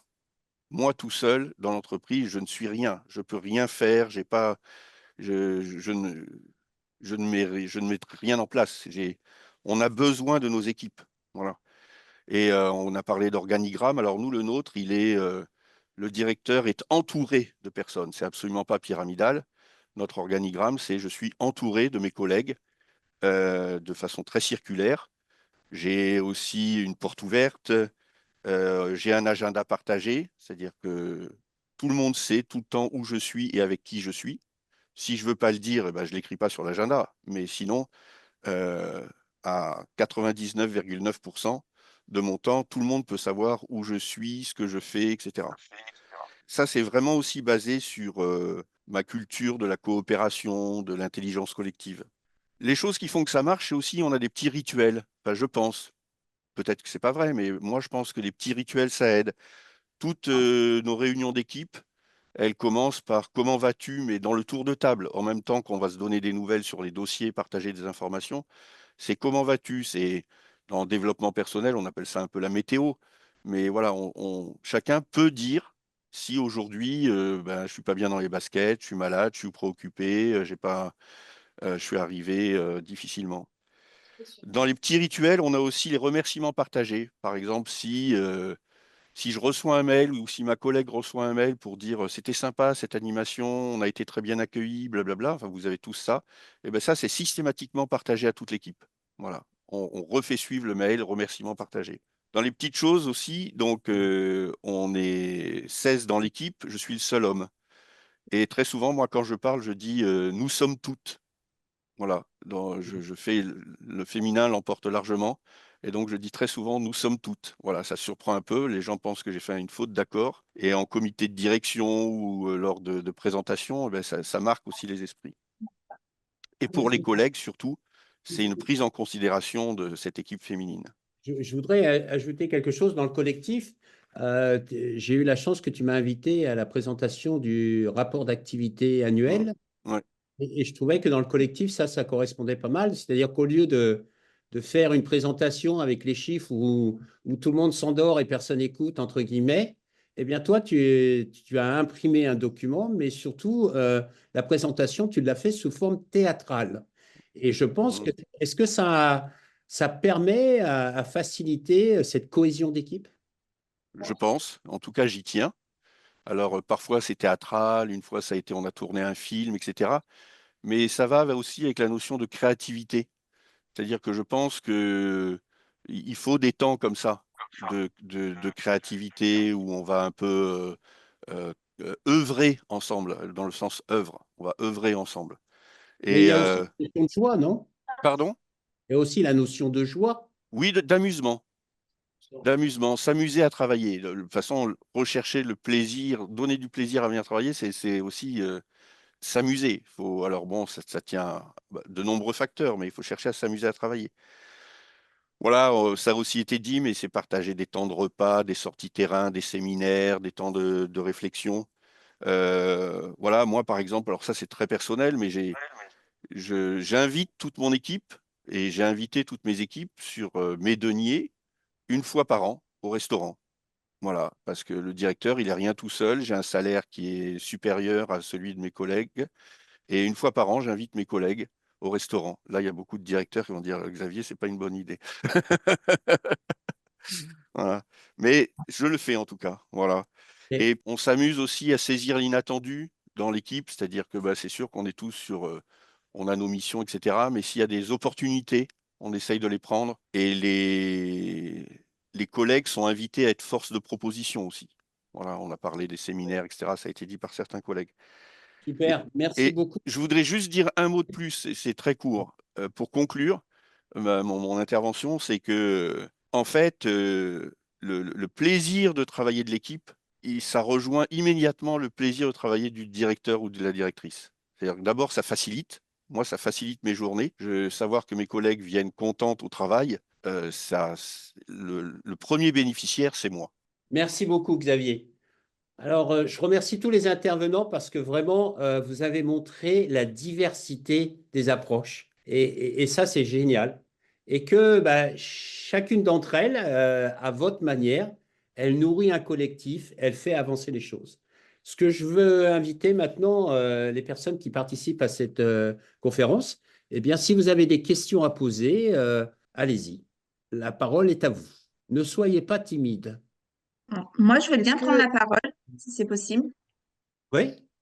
Juste savoir comment on arrive à valoriser plus les équipes d'accueil qui, elles, en effet, elles sont concernées par des horaires fixes. Si elles doivent partir, bon, nous, on y arrive chercher des enfants, bon, il y a quelqu'un qui peut les remplacer, mais elles n'ont pas de télétravail, elles travaillent les samedis, l'été, c'est les dimanches. Enfin, je trouve qu'elles ont vraiment beaucoup, beaucoup de contraintes par rapport aux autres personnels. Quelque part, c'est un petit peu injuste, quelque part. Enfin, je trouve qu'elles ont, et en effet, le salaire, c'est surtout les plus bas, et elles donnent beaucoup quand même de leur personne par rapport aux autres services. Et j'aimerais bien savoir comment certains les valorisent. Alors, peut-être des chèques cadeaux, enfin, je sais pas, en plus des... Mais voilà, s'il y a des idées, parce que moi, je trouve important de les valoriser parce qu'elles sont tout le temps là, elles n'ont pas du tout les mêmes contraintes que nous. Et voilà, s'il y en a qui ont des idées ou... Alors, Je veux bien Justine, Benoît ou Xavier peuvent répondre, mais peut-être qu'il y a d'autres personnes qui ont des bonnes pratiques et qui Peut-être. savent les partager. Oui, Ça moi, m'intéresse. je veux bien partager notre expérience, parce qu'effectivement, Magali, nous aussi, on s'est posé la question. Et ce qu'on leur a proposé déjà, c'est elles qui font leur planning, voir qui travaille quel jour. C'est elles qui le font entre elles. Et ensuite, débloquer une journée dans la semaine pour travailler en dehors du BIT ou au siège pour avoir la possibilité de travailler sur d'autres projets. Puisque on parlait, mais on a aussi une organisation par projet où on permet à des personnes d'aller sur choses, rien à voir avec leur mission. Donc ça aussi, ça leur est proposé. Et à côté de ça, elles ont aussi cet âge. Par exemple, dans l'année, il y a 8 week-ends où elles ne peuvent pas, où elles peuvent ne pas aller travailler. Tous nos conseillers en séjour aussi, en haute saison, poser 15 jours de vacances. C'est prendre des saisonniers pour combler justement l'absence de nos permanents. Mais ensuite, c'est vrai aussi d'injustice, ou parce que nous, on est un office de tourisme aussi où on gère un centre des régisseurs, on a vraiment des profils de métiers très différents. On gère aussi un camping et on parle d'aménagement de travail, de télétravail. Cette injustice, il faut aussi rappeler qu'à un moment donné, on choisit un profil de poste, quand on choisit d'être régisseur et d'être sur le terrain, à un moment donné, bah non, télétravail. Et quoique encore pareil, quand ils sont en administration, on leur permet de le faire. Mais pareil pour les conseillères en séjour. Et c'est là aussi où à un moment donné, il faut rappeler la responsabilité de chacun. Si à un moment donné, d'être sur le terrain, bah, ça ne t'épanouit pas, c'est trop contraignant pour toi, chacun est libre aussi de choisir un autre métier. Et ensuite, nous aussi, ce qui est important dans l'entreprise, c'est à chaque fois poser de la mobilité en interne. Et non, par exemple, l'année dernière, on avait, enfin, c'est plus vieux que ça, on avait une conseillère en séjour qui aujourd'hui est notre community manager. Et c'est aussi hyper gratifiant de voir aussi cette évolution et de permettre aussi, quand on le peut, de la mobilité professionnelle interne. Oui, alors ça, on le fait. Quand on peut, en effet, on propose, nous aussi, on a une conseillère en séjour qui est community manager, mais même on y a proposé au-delà de devenir vraiment responsable communication, tout ça, elle a jamais accepté parce qu'elle adore l'accueil, donc parfait. Ensuite, elles ont aussi d'autres missions. L'hiver, tous les jeudis matins, elles se regroupent aussi pour la cohésion, pour découvrir le territoire, faire des animations, enfin des choses comme ça. Ça, c'est bien, mais c'était plus sur voilà, le planning, le télétravail, des choses comme ça. Mais c'est bien. J'ai pris des idées. Voilà. Super, merci. Est-ce qu'il y a une autre question ou peut-être un partage d'initiatives que vous mettez en place justement pour dynamiser l'humain au sein de votre bureau d'office de tourisme? Moi, je veux bien reprendre la parole, sinon. Et Magali, on t'écoute. Juste le matin, nous, on boit le café. Alors, forcément, les agents de Brignoles où on est plus nombreux, mais limite, c'est un petit peu imposé quand même, parce que justement, on veut que les gens ils se rencontrent. On se dit bonjour, on se raconte un petit peu notre vie, on parle un petit peu boulot, mais c'est un moment vraiment d'échange le matin où on se dit pas on perd du temps à boire le café. Voilà. Et ça, je trouve que c'est une super initiative. Tout le monde apprécie. Enfin, je pense, hein, parce que parler au nom des autres, c'est toujours délicat. Mais je pense que c'est un petit moment très sympathique et on démarre la journée où on s'est tous quand même parler, rencontrer. Enfin voilà, je trouve que ça, c'est super. J'aime bien l'idée du café. Quand j'étais aux Maldives, je me rendais compte que par rapport à la culture locale, les salles de réunion étaient un endroit intimidant et qui développait une dynamique extrêmement rigide. Et donc, je me suis renseigné sur la culture locale. Et dans la culture locale aux Maldives, il y a les majlis et les gens se retrouvent autour d'un café. Et donc, on a arrêté les réunions, sauf quand c'était des réunions stratégiques très sérieuses. Et on faisait justement ces réunions café. On n'imposait pas aux gens de venir. Venait qui voulait. Et ce qui est Euh, intéressant, c'est que ça a développé une certaine solidarité et un niveau d'empathie à l'égard de chacun d'entre nous. C'est-à-dire d'apprendre qui on est, où sont les problèmes, et de créer une dynamique collective très sympathique. Donc j'aime bien l'idée de la machine à café. Il y a une entreprise de transport dans le Var qui avait un problème avec ses chauffeurs qui ne se parlaient pas. Et il se rendait compte que quand il quittait l'entreprise, la première chose qu'il faisait, ils allaient boire un café, mais chacun de son côté. Et donc, il a installé une machine à café gratuite. Et là, il s'est rendu compte qu'il y avait un partage de connaissances et d'expériences qui se passait naturellement entre les différents salariés. Et lui en a fait un point d'honneur d'être au café avec eux pour justement partager ces moments de famille auxquels faisait référence Xavier tout à l'heure, comment ça va, etc. Mais aussi rigoler ensemble. Ça ne veut pas dire qu'on va devenir les meilleurs potes, etc. Mais avoir ce côté humain et de se montrer que, ben voilà, à la fin de la journée, on a des responsabilités différentes, mais nous sommes des êtres humains égaux. Chacun de Après, nous, comme quand je dis on impose, c'est entre guillemets, parce que bien sûr, rien n'est imposé. Si on a du travail, on va travailler. Mais c'est plus pour dire aux gens, n'allez pas vous réfugier directement dans vos bureaux pour travailler. Prenez le temps, descendez. C'est un plus, c'est important. Donc voilà, c'était ça en fait. Ok, super. En tout cas, merci beaucoup pour ce partage. Est-ce qu'il y a Je un veux bien autre partage? rajouter quelque chose Oui, Xavier? à ce sujet-là. Souvent, la difficulté sur ce café matinal, c'est le temps que ça prend, qu'il faut gérer, que ça ne s'éternise pas non plus. Nous, c'est pas le cas chez nous, mais je sais que dans certaines entreprises, le café matinal se prend debout, histoire d'être sûr qu'on ne s'assoit pas et que ça s'éternise pas. Chez nous, c'est un peu différent. Moi, j'ai plutôt développé le fait de dire le petit déjeuner se prend pas à l'entreprise. On arrive, on se met au boulot, mais par contre, moi, ce que j'ai mis en place, c'est que ici comme ailleurs, il y a un seul photocopieur, il y a une seule cafetière, il y a une seule bouilloire. Et si on y va, c'est des lieux où on se croise, en fait. Et c'est surtout pas chacun sa cafetière, chacun sa bouilloire, chacun sa capsule. Très bien, très intéressant. C'est pas mal aussi cette notion de ce croisement, de créer ces endroits où on se croise, on se parle, on dialogue. Très bien. Merci beaucoup à vous tous. On arrive au terme de ce webinaire.